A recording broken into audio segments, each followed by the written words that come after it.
Selamat pagi jemaat yang terkasih dalam nama Tuhan Yesus. Kami juga mengucapkan selamat pagi bagi jemaat yang mengikuti siaran live streaming yang ada di rumah kita masing-masing. Kami ucapkan selamat mengikuti ibadah kita pada pagi hari ini. Saya akan menyampaikan warta jemaat sebelum kita masuk dalam ibadah kita yang melayani minggu ini tanggal 16 Agustus 2020. Pengkhotbah Bapak Pendeta Yudas Sudarno, liturgis Ibu Nunu Lia Indrayati, organis Ibu Yedis dan Saudari Yohan, kolektif Bapak Yendri Salean dan istri, penyambut Bapak Yohanes Sinaga dan istri, Saudara Lintong, dan dibantu oleh tim Satgas COVID-19. Kemudian yang melayani minggu depan tanggal 23 Agustus 2020, pengkhotbah Bapak Pendeta Yudas Sudarno, liturgis Bapak Andri Trio Prasojo, organis Bu Yelis, kolektor Bu Asmara Lihati dan Bu Naryati, penyambut Bapak Hendrikius Tepu dan istri, dan Bapak Tio dibantu dengan tim Satgas COVID-19.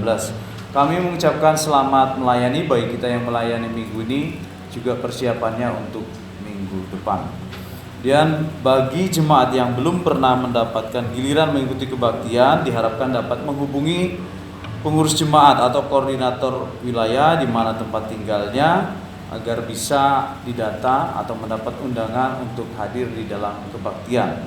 Kemudian ketika kita sudah diundang dan akan hadir mengikuti kebaktian, jangan lupa pakai masker untuk semua jemaat dan juga masker wajah yang sudah dibagikan oleh pengurus atau tim Satgas Covid. Kami juga menganjurkan agar jemaat yang mengikuti ibadah hari Minggu datang lebih awal. Karena apa? Karena kita sudah menjalankan standar atau protokol kesehatan. Ketika kita datang bersama-sama, biasanya akan terjadi penumpukan di depan gereja. Agar hal tersebut tidak terjadi, harapannya kita datang lebih awal dan kita lebih tenang dan bisa menjaga jarak ketika kita akan masuk ke ruang gereja ini. Dan sekali lagi kami mohon kerjasamanya bagi seluruh jemaat yang sudah mengikuti ibadah ataupun belum mengikuti ibadah di gereja ini. Kemudian pada hari ini, hari yang sangat spesial dan tepat pada hari ini juga, tanggal 16 Agustus ya, beberapa tahun yang lalu, 33 tahun yang lalu tepatnya, gereja kita berdiri. Hari ini sungguh sukacita sekali karena hari ini adalah ulang tahun gereja kita. Kita bersyukur kepada Tuhan, sudah 33 tahun gereja kita dipimpin oleh Tuhan. Dan pada hari ini kita akan rayakan melalui ibadah ini. Walaupun perayaannya hanya melalui ibadah, tidak mengurangi rasa syukur kita kepada Tuhan. Karena memang kita nggak bisa mengadakan perayaan sesuai dengan anjuran Pembimas Kristen Provinsi Banten. Ini setiap gereja dihimbau untuk tidak melakukan perayaan hari-hari besar gereja maupun hari-hari memperingati tentang kekristenan. Ini himbauan dari Pembimas Kristen. Begitulah hari ini, tepat pada ulang tahun yang ke-33 ini, kita hanya merayakannya melalui ibadah. Namun di samping itu, sukacita kita pada ulang tahun ini juga gereja wujudkan melalui pembagian sembako sukacita tanda ulang tahun gereja. Jadi nanti ada 70 paket sembako yang akan kita bagikan bagi jemaat kita yang sangat membutuhkan. Kenapa hanya 70? Karena memang kita memberikan hanya bagi yang membutuhkan. Dan sangat terima kasih kami ucapkan kepada beberapa jemaat juga yang ikut bersukacita dengan membantu paket sembako yang akan kita sampaikan kepada jemaat. Inilah bentuk kepedulian gereja kita ketika kondisi saat ini di tengah-tengah COVID-19.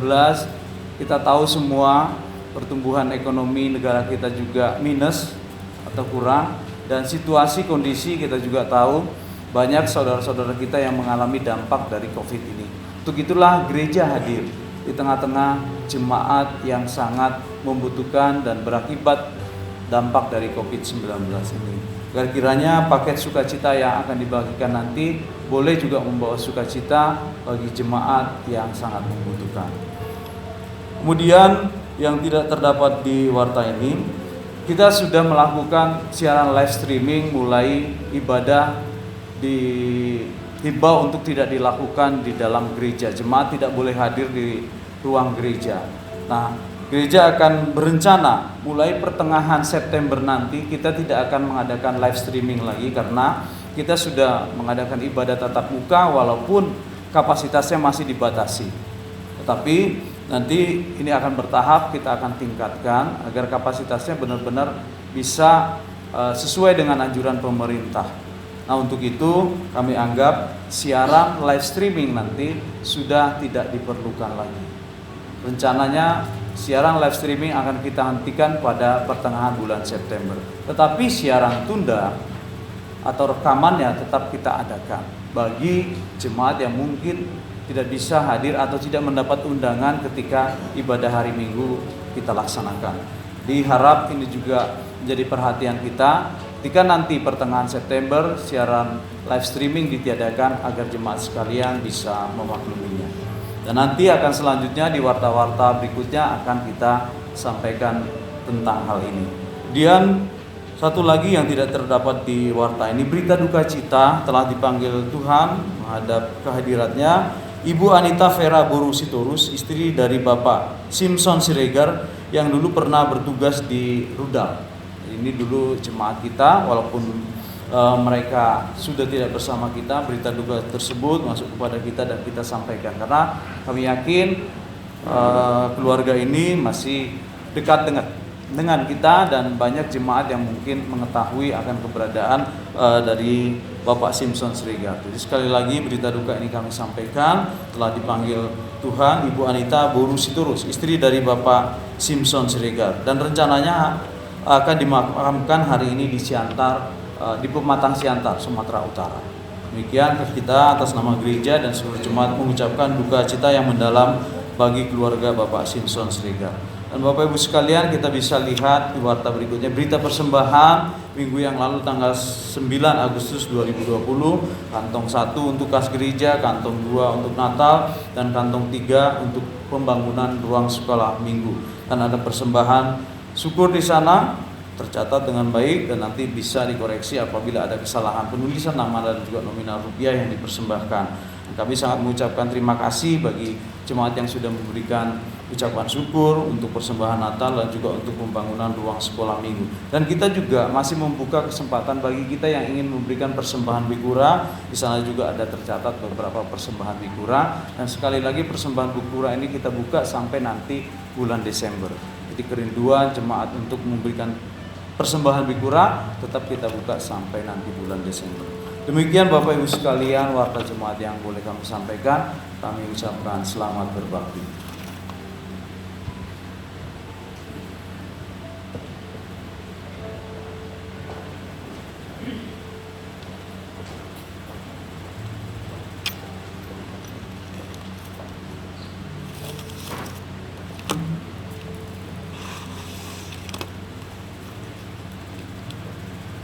Selamat pagi Bapak Ibu Saudara yang terkasih dalam nama Tuhan Yesus Kristus. Kita akan mulai ibadah kita pada pagi hari ini. Kita memasuki saat teduh. Saudara-saudaraku, memang kamu telah dipanggil untuk merdeka, tetapi janganlah kamu mempergunakan kemerdekaan itu sebagai kesempatan untuk kehidupan dalam dosa, melainkan layanilah seorang akan yang lain oleh kasih. Galatia 5 ayat 13. Kita kuduskan ibadah kita pagi hari ini. Pertolongan kami datang dari Allah yang menciptakan langit dan bumi, yang tidak pernah meninggalkan pekerjaan tangannya dan yang setia selama-lamanya. Turunlah kiranya atas kita anugerah dan damai sejahtera dari Allah Bapa kita, Tuhan Yesus Kristus. Amin. Kita akan memuji nama Tuhan dari buku pujian KPPK nomor 202.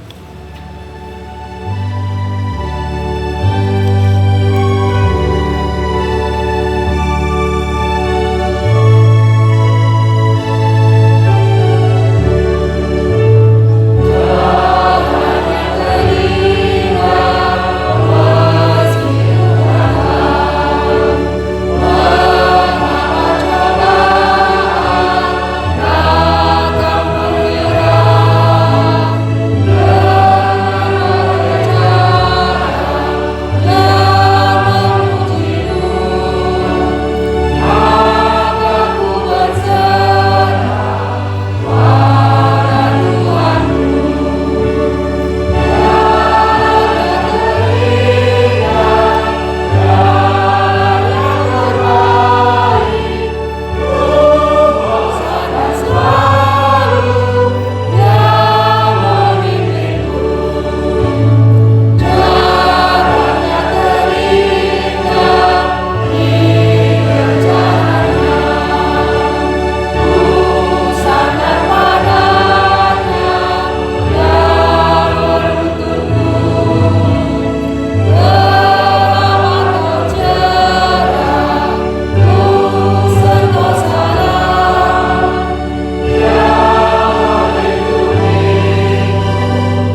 Mari kita ucapkan pengakuan iman rasuli secara bersama-sama. Aku percaya. Aku percaya kepada Allah, Bapa yang Maha Kuasa, Khalik langit dan bumi, dan kepada Yesus Kristus, Anaknya yang tunggal Tuhan kita, yang dikandung daripada Roh Kudus, lahir dari anak darah Maria, yang menderita sengsara di bawah pemerintahan Pontius Pilatus, disalibkan, mati dan dikuburkan, turun ke dalam kerajaan maut. Pada hari yang ketiga, bangkit pula dari antara orang mati, naik ke surga, duduk di sebelah kanan Allah, Bapa yang Maha Kuasa, dan akan datang dari sana untuk menghakimi orang yang hidup dan yang mati. Aku percaya kepada Roh Kudus, gereja yang kudus dan am, persekutuan orang kudus, pengampunan dosa, kebangkitan daging, dan hidup yang kekal. Amin. Kita akan menaikkan syafaat kita bersama-sama. Kita tundukkan kepala, mari kita berdoa. Bapa di dalam surga, Tuhan Yesus Kristus, sungguh kami bersyukur Tuhan, dengan segala kerendahan hati kami pada pagi hari ini, kami rindu untuk berjumpa dengan Tuhan melalui ibadah kami. Bapa, kami serahkan seluruh hidup kami ke dalam tangan pimpinan Tuhan. Yang kami rasakan maupun yang akan kami lewati, semua kami serahkan ke dalam tangan pengasihan Tuhan. Bapa di dalam surga, pada kesempatan ini kami menyerahkan keluarga kami masing-masing ke dalam tangan pimpinan Tuhan. Kami bersyukur Tuhan kalau sampai saat ini kami masih merasakan sukacita yang dari Tuhan. Kami masih merasakan pemeliharaan dari Tuhan. Ini terbukti Tuhan, kalau pada pagi hari ini kami duduk di tempat ini untuk memuji dan membesarkan nama Tuhan. Bapa di dalam surga, pada kesempatan ini kami menyerahkan gereja kami ke dalam tangan pengasihan Tuhan. Sudah 33 tahun Engkau memelihara gereja kami Tuhan. Engkau yang membentuk gereja ini Tuhan, sehingga kami sebagai jemaat-Mu, kami rindu dan kami tetap belajar untuk menjadi jemaat yang setia kepada Tuhan. Kami selalu belajar untuk melayani Tuhan melalui ibadah-ibadah kami. Bapa di dalam surga, kami menyerahkan masa depan gereja kami tetap ke dalam tangan pimpinan Tuhan. Kiranya yang sudah kami rasakan ini Tuhan, tetap Engkau akan memeliharanya. Kami serahkan gembala kami Bapak Pendeta Yudas yang memimpin kami, yang setia melayani kami sampai saat ini. Kami serahkan untuk kesehatannya, kami serahkan untuk pelayanannya Tuhan. Kami rindu Tuhan, semua yang terjadi semua itu hanyalah Tuhan izinkan. Bapa di dalam surga, pada kesempatan ini kami juga menyerahkan bangsa dan negara kami Tuhan. Sudah 75 tahun Tuhan, bangsa ini sudah merdeka. Yang sudah kami rasakan suka duka itu adalah kehendak Tuhan. Tetapi kami yakin dan percaya Tuhan, Engkau lebih mengetahui, Engkau lebih mengerti Tuhan segala pergumulan, segala kerumitan-kerumitan yang ada di dalam negara ini. Kami serahkan pemimpin bangsa ini Tuhan, dari yang tertinggi sampai yang terbawah. Kiranya hikmat bijaksana Tuhan berikan kepada mereka, sehingga apapun yang mereka lakukan, mereka putuskan menjadikan tenang seluruh masyarakat Indonesia. Kami serahkan COVID-19 yang masih melanda di dalam negara ini Tuhan, dengan segala upaya, dengan segala satgas yang mereka lakukan, kami serahkan TNI, Polri, dan semuanya yang terkait di dalamnya. Kiranya mereka semua bisa berjalan dengan baik, melakukan tugas-tugasnya dengan baik, dan Engkau memberikan kekuatan, Engkau memberikan kesehatan, sehingga semua tugas-tugasnya bisa berjalan dengan lancar. Bapa di dalam surga, pada kesempatan ini kami juga menyerahkan jemaat kami yang masih di dalam kelemahan tubuh seperti Ibu Yeni, Bapak Pendeta Yudas, juga jemaat-jemaat yang lain. Kami tidak bisa menyebutkan satu persatu Tuhan, tetapi kami yakin dan percaya Tuhan, Engkau lebih mengerti dari kami, bahkan Engkau sudah melawat terlebih dahulu Tuhan. Kesembuhan, sukacita kiranya Tuhan tetap berikan kepada mereka. Bapa di dalam surga, kami juga menyerahkan anak-anak kami yang masih melanjutkan sekolah dari tingkat SD sampai perguruan tinggi. Kiranya Tuhan juga memberikan ketekunan kepada mereka, sistem belajar mengajar yang masih memakai online. Kiranya Tuhan juga memberikan yang terbaik buat anak-anak kami, sehingga apapun yang mereka terima itu bisa menjadikan masa depan mereka lebih cerah lagi. Terima kasih Bapak, pada akhirnya kami serahkan ibadah kami dari awal, pertengahan hingga akhirnya hanya ke dalam tangan pimpinan Tuhan. Inilah doa, ucapan syukur juga pengharapan kami yang hanya kami alaskan di dalam nama Tuhan Yesus Kristus. Amin. Jemaat yang dikasihi Tuhan, kita akan memuji nama Tuhan kembali dari pujian KPPK nomor 220.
Jemaat yang dikasihi Tuhan, tibalah saatnya kita akan membaca firman Tuhan. Pada pagi hari ini diambil dari Keluaran pasal 21. Kita akan membaca dari ayat 1 sampai 11. Keluaran 21 ayat 1 sampai 11. Demikian firman Tuhan. Tentang hak budak Ibrani. Inilah peraturan-peraturan yang harus kau bawa ke depan mereka. Apabila engkau membeli seorang budak Ibrani, maka haruslah ia bekerja padamu 6 tahun lamanya. Tetapi pada tahun yang ke-7 ia diizinkan keluar sebagai orang merdeka dengan tidak membayar tebusan apa-apa. Jika ia datang seorang diri saja, maka keluar pun ia seorang diri. Jika ia mempunyai istri, maka istrinya itu diizinkan keluar bersama-sama dengan dia. Jika tuannya memberikan kepadanya seorang istri dan perempuan itu melahirkan anak-anak lelaki atau perempuan, maka perempuan itu dengan anak-anaknya tetap menjadi kepunyaan tuannya, dan budak laki-laki itu harus keluar seorang diri. Tetapi jika budak itu dengan sungguh-sungguh berkata, "Aku cinta kepada tuanku, kepada istriku dan kepada anak-anakku, aku tidak mau keluar sebagai orang merdeka," maka haruslah tuannya itu membawanya menghadap Allah, lalu membawanya ke pintu atau ke tiang pintu, dan tuannya itu menusuk telinganya dengan penusuk, dan budak itu bekerja pada tuannya untuk seumur hidup. Apabila ada seorang menjual anaknya yang perempuan sebagai budak, maka perempuan itu tidak boleh keluar seperti cara budak lelaki keluar. Jika perempuan itu tidak disukai tuannya yang telah menyediakannya bagi dirinya sendiri, maka haruslah tuannya itu mengizinkan ia ditebus. Tuannya itu tidak berhak untuk menjualnya kepada bangsa asing karena ia memungkiri janjinya kepada perempuan itu. Jika tuannya itu menyediakannya bagi anaknya laki-laki, maka haruslah tuannya itu memperlakukannya seperti anak-anak perempuan berhak diperlakukan. Jika tuannya itu mengambil perempuan lain, ia tidak boleh mengurangi makanan perempuan itu, pakaiannya, dan persetubuhan dengan dia. Jika tuannya itu tidak melakukan ketiga hal itu kepadanya, maka perempuan itu harus diizinkan keluar dengan tidak membayar uang tebusan apa-apa. Amin. Kita sambut dengan hormat diberi.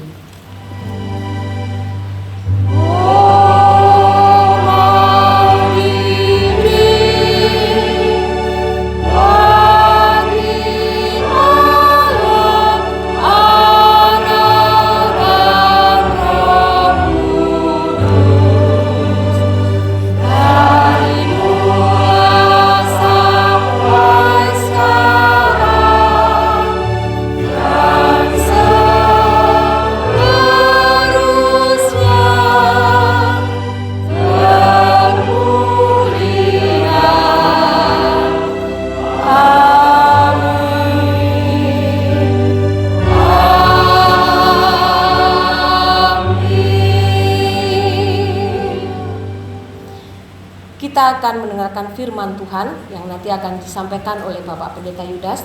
Tetapi sebelumnya mari kita naikkan pujian sekali lagi dari pujian KPPK nomor 232.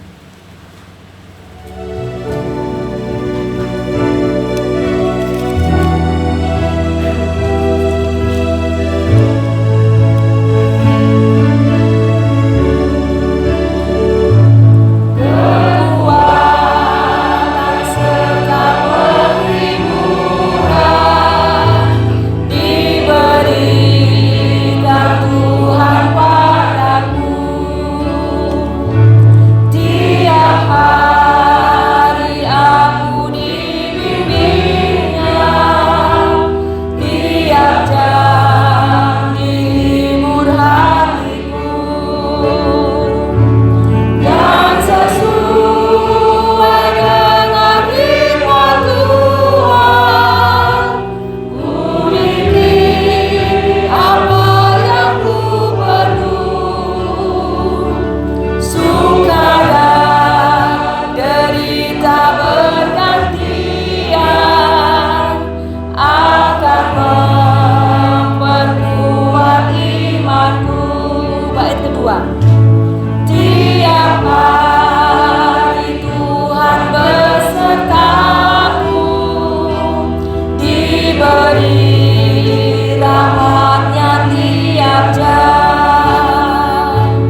Baik jemaat yang dikasihi Tuhan kita Yesus Kristus, baik yang di dalam rumah ibadah ini maupun yang ada di rumah masing-masing yang hari ini mengikuti ibadah lewat streaming, ya.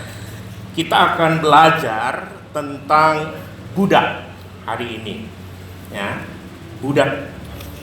Bapak, Ibu, dan saudara sekalian, ketika Tuhan Yesus mengadakan soal jawab dengan orang-orang Farisi maupun ahli-ahli Taurat, ada seorang ahli Taurat yang bertanya kepada Tuhan Yesus. Pertanyaannya itu adalah, hukum manakah yang terutama dalam hukum Taurat? Itu pertanyaannya, ya. Hukum mana yang terutama dalam hukum Taurat? Nah, jawab Tuhan Yesus kita sudah hafal semua ini, ya.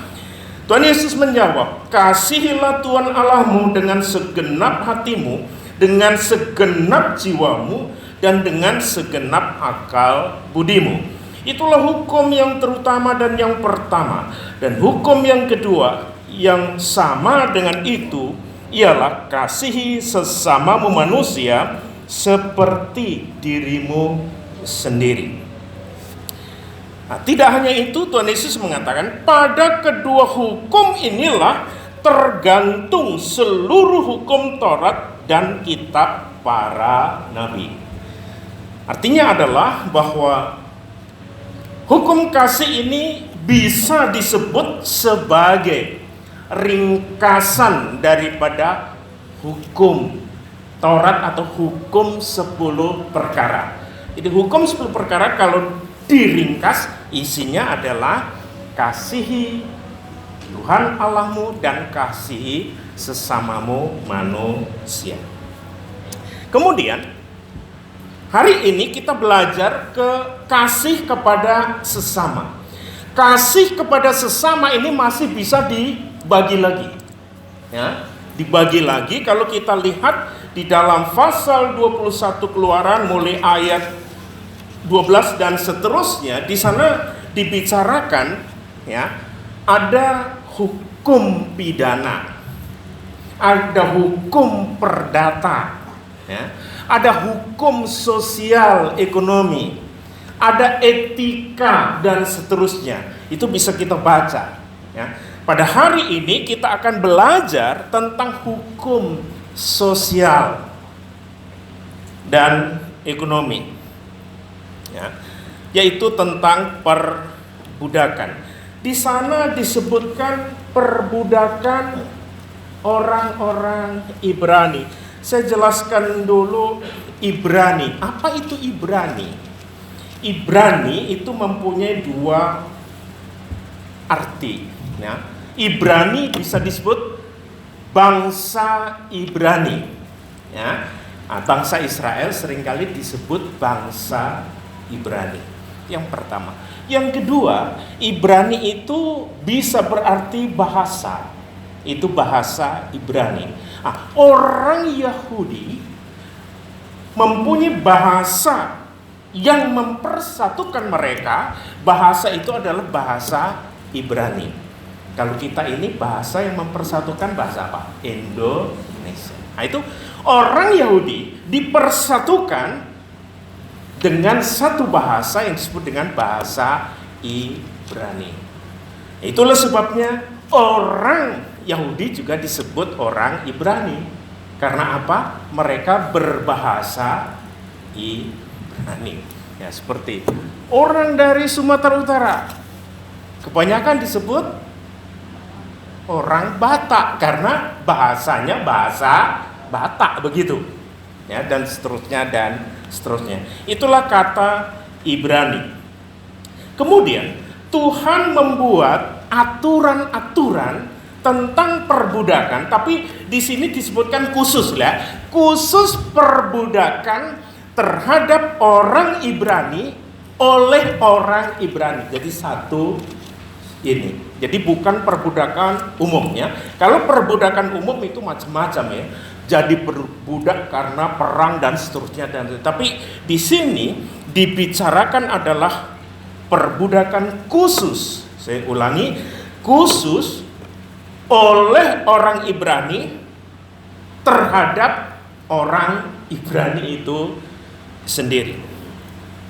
Nah, kita coba lihat sebab-sebab orang bisa menjadi budak itu sebabnya apa? Ya. Kalau orang Ibrani menjadi budak itu ada beberapa hal. Ya. Pertama, mereka menjadi budak karena dijual oleh orang tuanya. Ya, jadi biasanya kalau yang punya anak laki-laki kebanyakan laki-laki yang jual, perempuan jarang. Ya.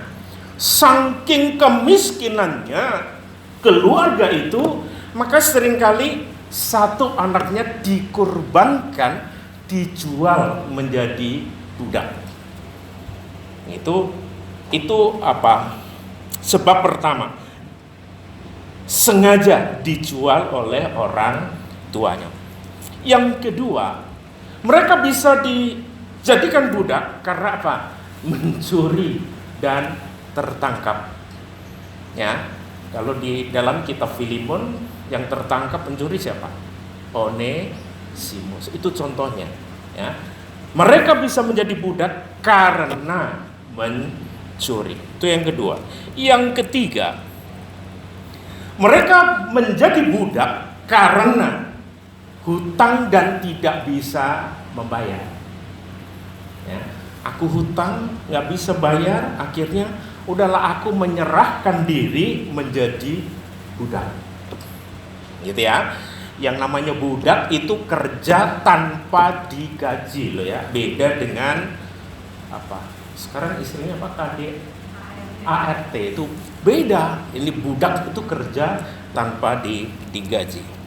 Kemudian yang keempat, mereka menjadi budak karena menjual diri. Jadi dirinya sendiri dijual. Saking apa? Mungkin cari pekerjaan susah, makan susah, apa susah. Ya udah, lebih baik aku menjual diriku menjadi budak supaya aku bisa dapat makan dan seterusnya ya. Kemudian yang terakhir, orang bisa menjadi budak karena lahir dari keturunan budak. Jadi misalnya saya budak, saya kerja misalnya di Pak Purba gitu ya, dengan istri saya kerja di sana, saya punya anak lahir di sana. Anak saya itu disebut anak budak karena saya dan istri saya itu budak. Ya, itu sebab-sebab ya orang menjadi budak. Kemudian pertanyaan kedua, apa tujuan Allah mengatur hukum sosial perbudakan ini? Tujuannya apa? Kok sampai budak saja diatur oleh Tuhan Allah sendiri lewat Musa?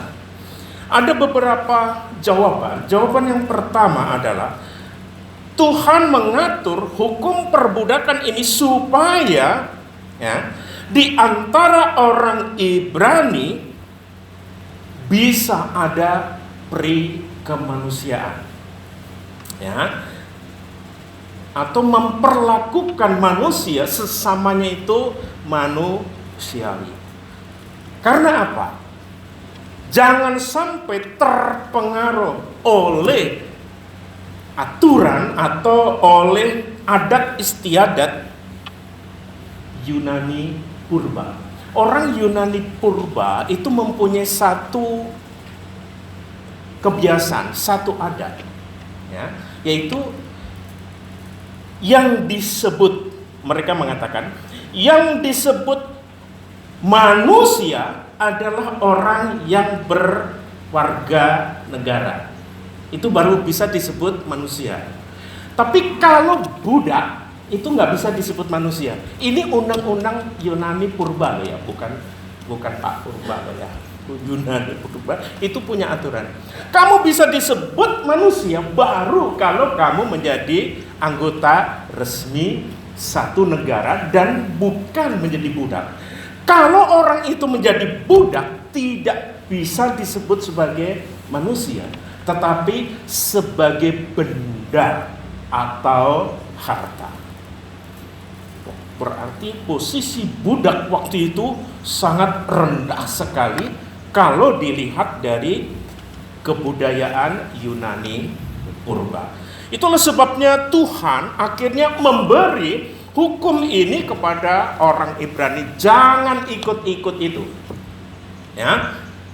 Posisi mereka memang budak, tapi di hadapanku tetap dia adalah saudaramu. Jadi Tuhan mengangkat derajat ini, budak ini, supaya tidak tadi saya katakan disebut sebagai benda, tapi harus dimanusiakan dengan dikasihi.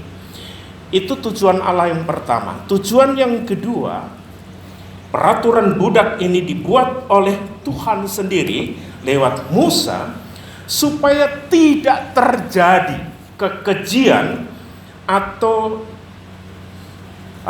kekerasan terhadap orang yang disebut dengan budak. Ya, itulah sebabnya kalau kita lihat Keluaran ini dimulai dengan kata hak, ya, tentang hak budak Ibrani. Nah, Allah memberi satu aturan, ya, bahwa walaupun mereka budak, mereka masih punya hak. Haknya apa? Ya, haknya apa? Yaitu mereka harus dibebaskan pada tahun ke-7. Jadi mereka kerja 6 tahun, tahun yang ke-7 orang ini harus dibebaskan. Karena itu adalah yang disebut dengan tahun Sabat. Budak harus dilepaskan, harus dibebaskan. Dan kalau kita lihat di dalam Ulangan pasal 15, itu cara melepaskan budak tidak sembarangan. Ya, ketika dia sudah 6 tahun kerja, mereka menjadi orang merdeka, harus tuannya itu memberi bekal. Baik binatang, makan, rumah, semua harus diberi. Ya, ini berat bagi tuan, tetapi itu aturan Tuhan. Ya, jangan hanya dilepaskan begitu saja, tapi kamu bertanggung jawab juga memberi bekal hidup. Karena itulah haknya. Jadi Tuhan tetap memberi hak kepada orang yang mempunyai derajat budak. Ya. Kemudian di dalam bacaan tadi ada satu keistimewaan. Kalau orang itu sudah 7 tahun, 6 tahun kerja, tahun ke-7 harus bebas karena itu tahun Sabat, dan mereka tidak mau dimerdekakan. Ya. Tadi ayat 5 mengatakan orang itu, ya, laki-laki itu harus dibawa ke bait Allah di dekat Mezbah. Kemudian orang tersebut harus berjanji. Janjinya apa? Janjinya itu ayat 5 itu. Ya. Di sana, tetapi jika budak itu dengan sungguh-sungguh berkata, aku cinta kepada Tuanku. Ini janjinya, ya. Aku cinta kepada Tuanku, kepada istriku, dan kepada anak-anakku. Aku tidak mau keluar sebagai orang merdeka. Ya. Setelah orang ini mengatakan janji itu, kemudian apa? Bacaan tadi, tuannya nindik. Jadi laki-laki itu ditindik, dikasih anting. Jadi waktu itu bagi orang Ibrani, kalau ada laki-laki yang pakai anting-anting, berarti dia itu budak. Ya tahu, sekarang ada nggak yang pakai anting-anting? Kalau kalian pakai, berarti kalian itu budak. Gitu. Kalau perempuan memang udah ada sejak saat itu. Tapi kalau laki-laki, ya, jadi jangan ada yang pakai anting, walaupun itu emas kayak gitu. Karena itu sebagai tanda budak. Nah, kalau kita lihat, kenapa mereka tidak mau keluar dari tuannya? Dikatakan karena aku sangat mengasihi istri dan anakku. Jadi rupanya laki-laki ini ketika menjadi budak, diberilah istri oleh tuannya. Nih perempuan, kamu kawinin. Nah, setelah itu punya anak. Nah, saking cintanya budak ini terhadap istri dan anaknya, dia tidak mau merdeka. Saking cintanya kepada anak dan istri. Tapi Allah juga membuat satu aturan. Walaupun mereka tidak mau keluar pada itu, disebutkan di sini bahwa mereka harus menjadi budak selamanya. Tapi kalau kita lihat di dalam Keluaran maupun di dalam Bilangan disebutkan pada tahun Yobel orang ini tetap keluar. Laki-laki ini, istrinya, anaknya sebagai orang merdeka. Karena itulah tahun pembebasan. Itu mereka tetap mempunyai hak untuk merdeka pada tahun Yobel, yaitu tahun ke-50. Bapak, Ibu, dan saudara sekalian, kemudian kita bertanya gini, apa manfaat ketika kita belajar soal budak di dalam Alkitab ini? Apa sih manfaatnya? Bapak, Ibu, dan saudara sekalian, ada beberapa manfaat yang saya coba temukan. Yang pertama, Allah itu Maha Kasih. Kasih Allah rupanya tidak hanya untuk orang kaya atau orang sederhana. Kepada orang yang derajatnya budak pun Tuhan memperhatikan. Ini yang saya temukan, ya. Kepada orang yang dianggap paling tidak mempunyai harga di dalam dunia ini, Tuhan mengatakan, aku mengasihi dia dan aku tetap mempunyai hak memberi hak kepada dia.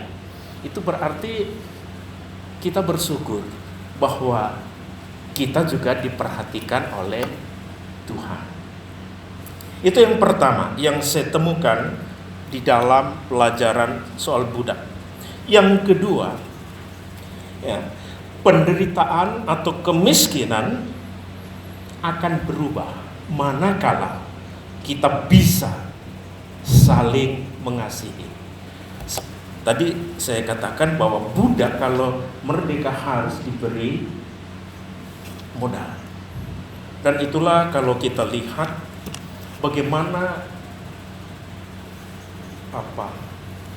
tim sosial di dalam gereja ini membuat satu acara, ya, ketika mulai COVID. Bagaimana caranya walaupun hanya sedikit tetap berusaha untuk membantu jemaat yang sangat membutuhkan. Dan tadi Pak Darwin bilang untuk ulang tahun ini disiapkan 70 ya Pak Darwin ya, 70 paket, ya. Tapi bagi jemaat yang betul-betul sangat membutuhkan, ya, ini supaya apa? Terjadi saling kasih itu mengalir kepada sesama. Tadi saya katakan ke Pak Darwin, Pak, kalau itu nggak dibatasi gitu, aku juga mengharapkan loh, kok nggak nyampe-nyampe di rumah saya ya tim ini gitu ya. Enggak, ya, kita hanya kepada jemaat yang sangat membutuhkan. Itu yang kedua. Yang ketiga, untuk apa manfaat ketika kita belajar soal budak? Di sini Tuhan bicara tentang ojo dumeh. Aku nggak tahu bahasa Indonesianya ojo dumeh itu apa, Pak Budi? Ojo dumeh. Jangan mentang-mentang katanya, ya terserah. Tapi ojo dumeh kayaknya lebih pas gitu ya, ojo dumeh. Karena apa? Menjadi budak itu bukan cita-cita. Menjadi budak itu karena saking terpepetnya tadi, ya, saking kepepetnya karena musibah yang datang dengan tiba-tiba, penyakit yang nggak sembuh dan seterusnya, akhirnya orang itu bisa menjadi budak. Ya, untuk itu Tuhan bilang, ojo dume. Ya, segala sesuatu ini bisa berubah tanpa kita ketahui lebih dulu. Tapi percayalah kepadaku, Allah bilang ya, bahwa aku tetap memperhatikan kamu. Kemudian yang terakhir tadi saya katakan adalah kalau seorang laki-laki menjadi budak dan gak mau merdeka, saking kasihnya kepada istri dan anak. Ini yang mengajar kita, yaitu etika. Kita harus mengasihi istri dan anak-anak kita. Ya. Yang mungkin seringkali ke rumah saya, anak-anak ini udah biasa. Ibu Yeni itu kan kalau tidur gitu ya, seringkali dia susah. Ya, saya mencoba, saya tetap mengasihi dia. Dia kalau tidur itu kayaknya takut kalau nggak ada teman deh. Kalau nggak ada teman dia gini aja gitu. Ya nggak mau kedip gini ada gitu. Maka seringkali saya di sampingnya gitu ya. Aku, Ibu, kita sudah berdoa. Tidur yuk. Itu setiap mau tidur, setiap malam Tuhan tahu aku lakukan itu apa enggak. Tuhan tahu. Itu mesti saya gini, kayak anak kecil itu loh. Saya mesti los gini, terus gitu. Lama-lama dia merem gitu, terus tidur. Tapi kalau nanti pelan-pelan saya lepas, melek lagi. Oh, melek lagi ya, saya gini-gini gitu. Jadi seringkali saya juga gimana ya ini? Saya bilang, Tuhan tetap bersama ibu. Dan aku juga tetap ada di sampingmu, tidur aja nggak apa-apa. Nanti saya ini gitu. Kalau udah saya dengar gitu kan, berarti udah ngorok gitu ya. Nah, saya pelan-pelan lepaskan gitu. Pelan-pelan lepaskan. Saya mencoba, walaupun keadaan seperti itu, dia tetap mengharapkan kasih kita. Anak-anak kita dalam situasi apa? Tetap dia mengharapkan kasih dari orang tua. Dan inilah yang dipakai oleh Tuhan Yesus. Saking kasihnya kepada manusia, dia sampai rela menjadi manusia. Tidak hanya rela menjadi manusia, mati untuk manusia. Inilah hukum. Perbudakan ini rupanya dipakai oleh Allah untuk memberitahu kepada kita semua bahwa kasih Allah itu tanpa batas. Dia mengasihi bapak, mengasihi ibu, mengasihi anak, mengasihi cucu dan seterusnya. Semua dia lakukan. Dia berkorban untuk kita. Dan itulah kasih yang dinyatakan kepada dunia ini oleh Tuhan Yesus Kristus. Kita berdoa. Terima kasih Bapa, kami belajar tentang perbudakan orang Ibrani. Kami belajar bahwa sesuatu itu bisa terjadi, tetapi Tuhan tidak membiarkan. Tuhan tetap memperhatikan dan memberi hak-hak kepada setiap manusia untuk hidup sesuai dengan rencanamu. Terlebih kami semua Bapa, yang telah Engkau panggil menjadi anak-anak-Mu, kami yakin perhatian Tuhan tidak pernah berhenti terhadap kami, terhadap gereja-Mu, terhadap bangsa dan negara kami. Berkatilah keluarga kami, berkatilah kami yang mau pulang dari tempat ini.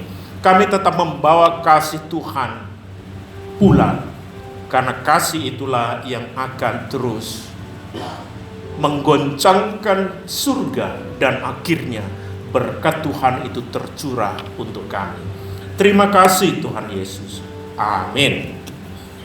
Jemaat yang dikasih Tuhan, kita akhiri ibadah pada hari ini.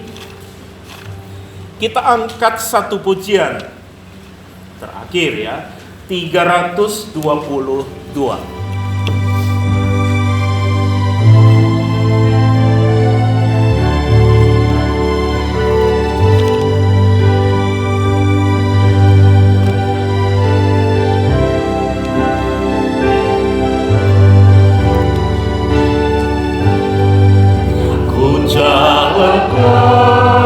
tempat ini setiap hari, meski lemahku berdoa agar Tuhan memimpinku. Tuhan tegakkan hatiku dalam imanku dekatmu, lebih tinggi ku merindu ke tempat yang lebih tinggi. Hatiku takut dan geram, dunia itu kau tempatku. Biar mereka yang mau tinggal, ku jalan ke tempat tinggi. Tuhan tegakkan kakiku dalam imanku dekatmu, lebih tinggi ku merindu ke tempat yang lebih tinggi. Ketiga, ku bebaslah dari dosa, dari iblis menyerangku, menyerangki dosa yang menyenangkan hatiku. Tuhan tegakkan hatiku dalam imanku dekatmu, lebih tinggi ku merindu ke tempat yang lebih tinggi. Jemaat, kita akan akhiri ibadah pada hari ini. Jemaat kami panggil untuk bangkit berdiri. Kita ucapkan doa Bapa bersama-sama, setelah itu masuk ke doksologi. Bapa kami yang di surga, dikuduskanlah namamu, datanglah kerajaan-Mu, jadilah kehendak-Mu di bumi seperti surga. Berikanlah pada hari ini makanan kami secukupnya, dan ampunilah kesalahan kami, juga mengampuni kesalahan. Jangan lambakan cobaan, tapi lepaskan daripada jahat. Dalam punya kerajaan dan kuasa sampai selama-lamanya. Amin. Doksologi. Puji Allah Bapa Putra, puji Allah Roh Kudus, ketikanya yang Esa. Pohon selamat sumber berkat.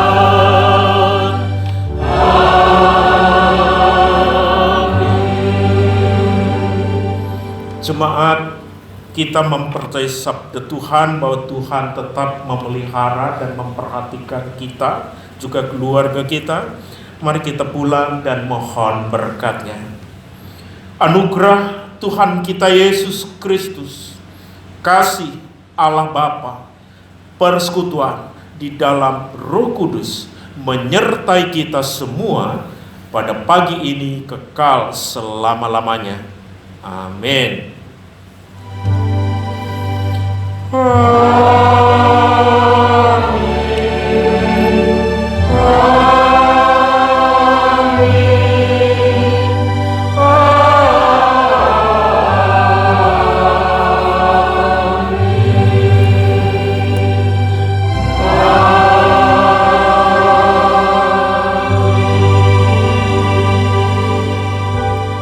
Amin. Tuhan memberkati. Silakan duduk. Jemaat yang terkasih dalam nama Tuhan Yesus, pada hari ini tadi saudara menyampaikan bahwa hari yang bersejarah kita memperingati ulang tahun gereja kita yang ke-33.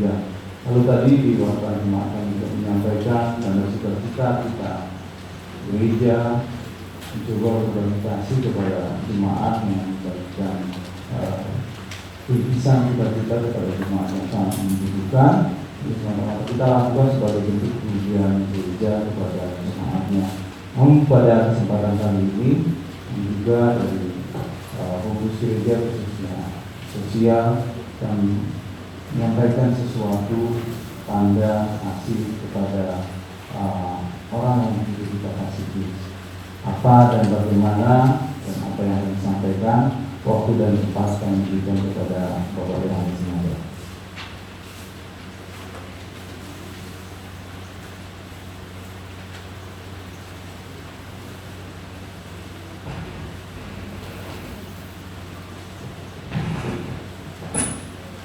Salam Bapak Ibu sekalian. Puji Tuhan. Tadi kita sudah dengarkan dari Pak Darwin dan doa-doa kita juga berkenaan dengan ulang tahun gereja kita yang ke-33 tahun. Usia yang cukup matang, 33 tahun kita bersama-sama melayani Tuhan, dipimpin oleh Bapak Faridas.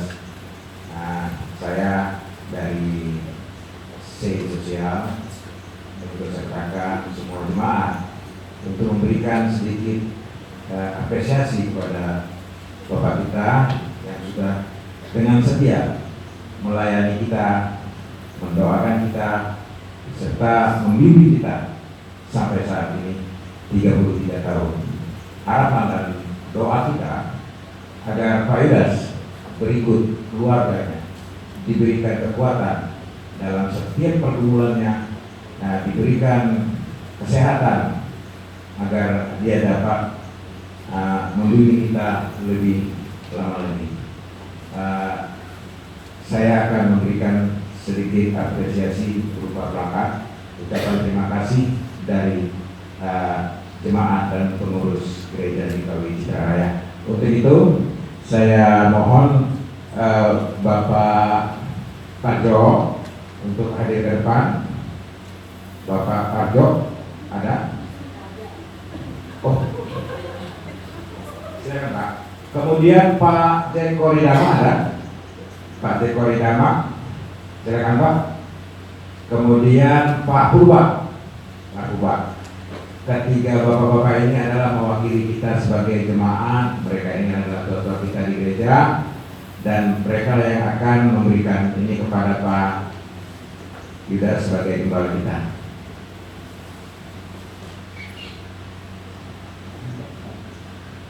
Yang kita panggil dan berikan tepuk tangan lebih dahulu kepada Bapak Yudas.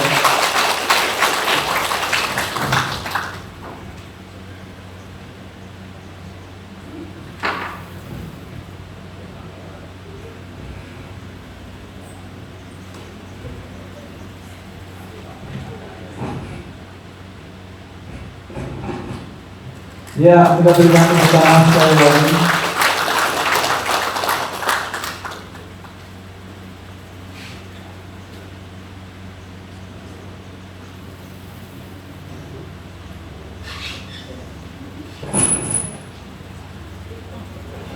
Terima kasih ya, mestinya saya tidak pantas untuk menerimanya karena sejak berdirinya gereja 23 tahun yang lalu itu sebenarnya kerja tim ya, tim Tuhan sudah membentuk tim dan ada beberapa anggota tim itu yang sudah dipanggil pulang oleh Tuhan ya.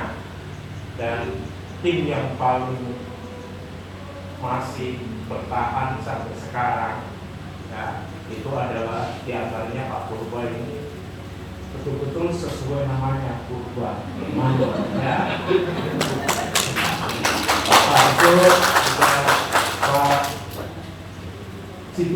Situmurang ya. Nah, yang sudah dipanggil Tuhan adalah diantaranya Pak Slamet Pradiono, Pak ya Suradi Alamisa, kemudian Ibu Dahlia, Ibu Rani Nur, Bapak Budianto. Itulah orang-orang boleh sebut tim yang pertama yang Tuhan bentuk sehingga terus kita gereja ini sampai saat ini. Dan tim itu rupanya terus, itulah timnya Pak Yohanes Wajik ini, Pak Darwin ini adalah penerusnya, tim penerusnya. Dan kita memang pernah mengalami sesuatu yang sangat tidak enak kan waktu itu, sampai akhirnya saya masih ingat Pak Yohanes ini nikahnya di Ruko. Ya, ini saya nikahkan itu di Ruko tanggal 7 bulan 7 tahun 2007. Ya kan? Betul. Saya hafal itu karena apa? Ini semua 7 gitu. Maka saya sampai hafal. Mungkin masih ingat nggak nikah? Ada sudah lupa. Tapi Yang saya ingat saya masih ingat karena apa, tanggalnya ya itu cantik sekali, 777 begitu ya. Tapi itu tanggal ini dan rupanya keluarga ini sudah cantik sampai sekarang ya. Itu adalah kita semua dan terima kasih ini Pak, penghargaannya yang sangat tinggi luhur ya. Kami coba akan pasang nanti di rumah. Dipasang di rumah apa di gereja ini? Di rumah ya. Terima kasih. Dan inilah tim penerus tadi saya bilang, dan rupanya tim penerus ini sangat-sangat gigih ya di dalam menangani, terlebih berhubungan dengan corona ini itu luar biasa. Kerja tim ini sangat luar biasa. Aku sangat memberi apresiasi. Coba siapa yang dapat beginian waktu pertama itu karyanya Pak Yohanes Sinaga. Benar. Setiap pulang kerja udah nggak mau diganggu anak istri, udah bikin gitu. Itu terang. Dan banyak sekali ya Pak Sitopo, Pak dan semua Pak ini teman-teman kerja. Terima kasih kepada tim kerja yang saat ini sangat perlu diapresiasi oleh kita semua. Dan sekali lagi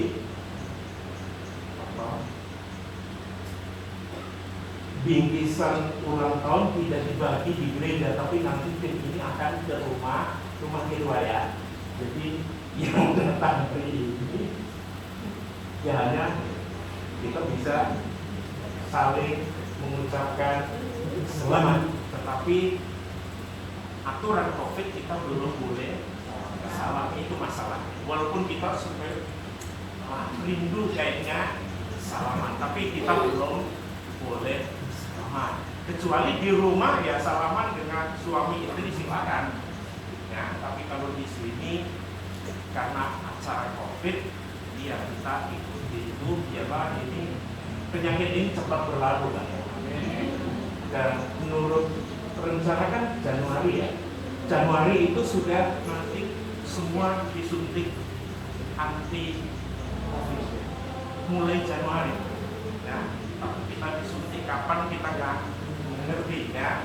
Tapi kita bersyukur sampai saat ini belum. Nah, tapi aku namanya tidak ada seluruh jemaat yang kena COVID. Kita bersyukur. Kita bersyukur. Ya, Tuhan Yesus memberkati. Ya, terima kasih.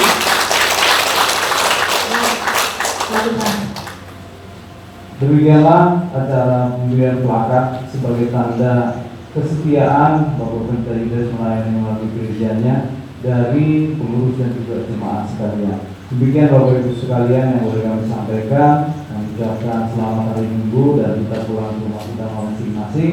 Tuhan Yesus memberkati.